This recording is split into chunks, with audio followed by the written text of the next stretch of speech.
संदीप ने अपनी माँ के कहने पर गांव में शादी कर ली थी। लड़की का नाम था सुनीता।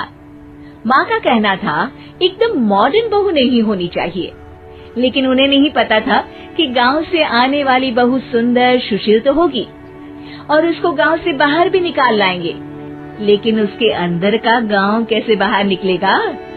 शादी के कुछ दिन बाद, माँ टिफिन तो देना जरा।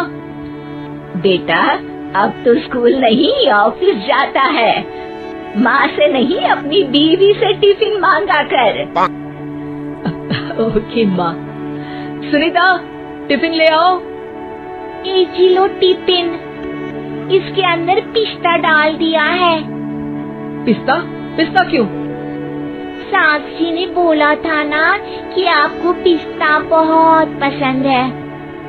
ओहो, मैंने पिस्ता नहीं पास्ता बोला था, पास्ता। पास्ता? कहीं होता है पास्ता? अरे बेटी तू रहने दे, मैं बना दूंगी। अच्छा किया कि पाव भाजी बनाने का नहीं बोला, वरना किसी के पाव बना देती है। सुनीता को बुरा लगता है, लेकिन उसकी नादान हरकतें कम नहीं होती। ऐसे ही एक दिन, अरे तुमने ये क्या लगाया है? अरे आप वो फूस फूस करके लगाते हैं ना, वही। दियो? का दियो? किसको दियो? अरे वही ना जिससे खुशबू आती है। हाँ सही पकड़े हैं। अच्छा लेकर तो आना। कौन सा डियो लगाया तुमने? अभी लेकर आते हैं जी। संदीप की बात मानकर सुनीता अंदर से खुशबू वाला फुसफुस लेकर आती है। OMG! OMG मतलब ओ माय गणेश ना। अरे OMG छोड़ो, और ये खुशबू वाला फुसफुस की बात कर रही थी तुम? हाँ इसी की, फिर से सही पकड़े हैं।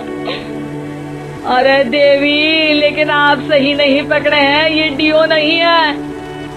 डियो नहीं है तो क्या लियो है?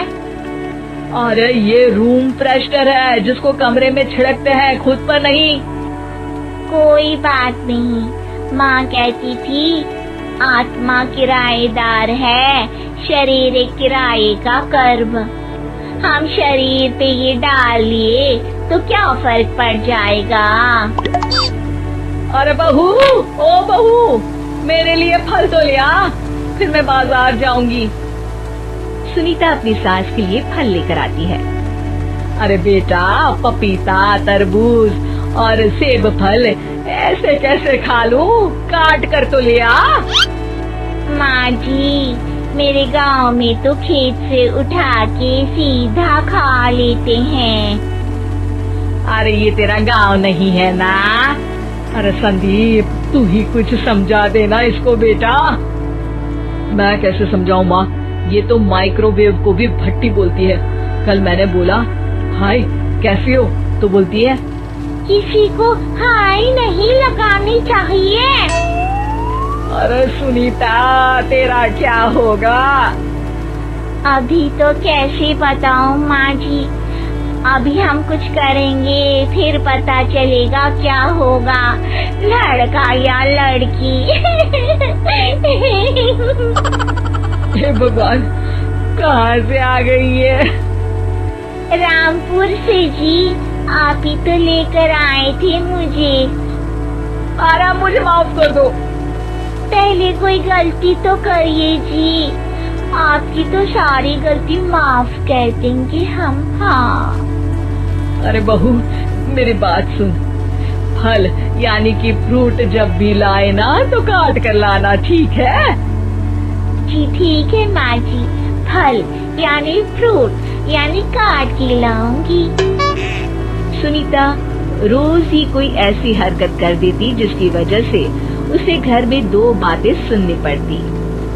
एक दिन, माँ मेरे बॉस घर पर आने वाले हैं शाम को, उनका बर्थडे है, फैमिली साथ नहीं रहती उनके, तो यही पार्टी कर लेंगे। उनको अच्छा लगा तो शायद मेरा प्रमोशन भी हो जाएगा। मैं ना फ्रूट केक लाकर फ्रिज में रख दूंगी और तेरे साथ आज खाना मैं बनाऊंगी, ताकि जब साहब आए तो खाने में कोई गड़बड़ ना हो।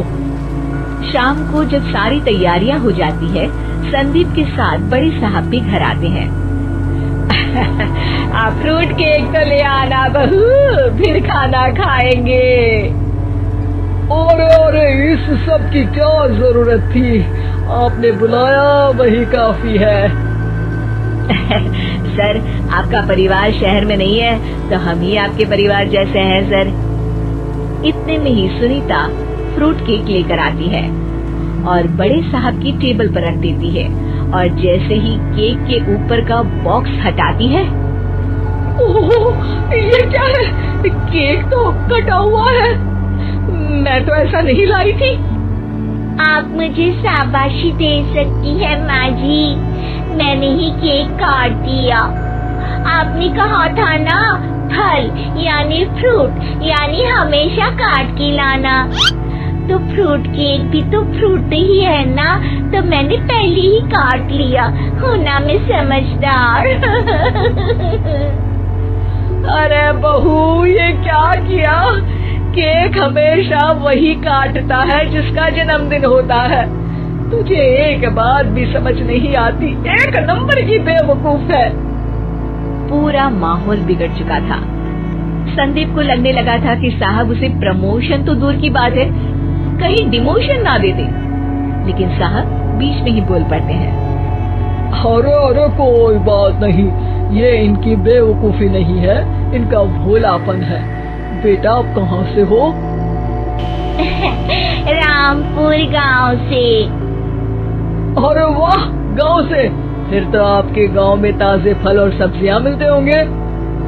हाँ, सही पकड़े हैं, हम तो काटते भी नहीं, सीधा खा लेते हैं।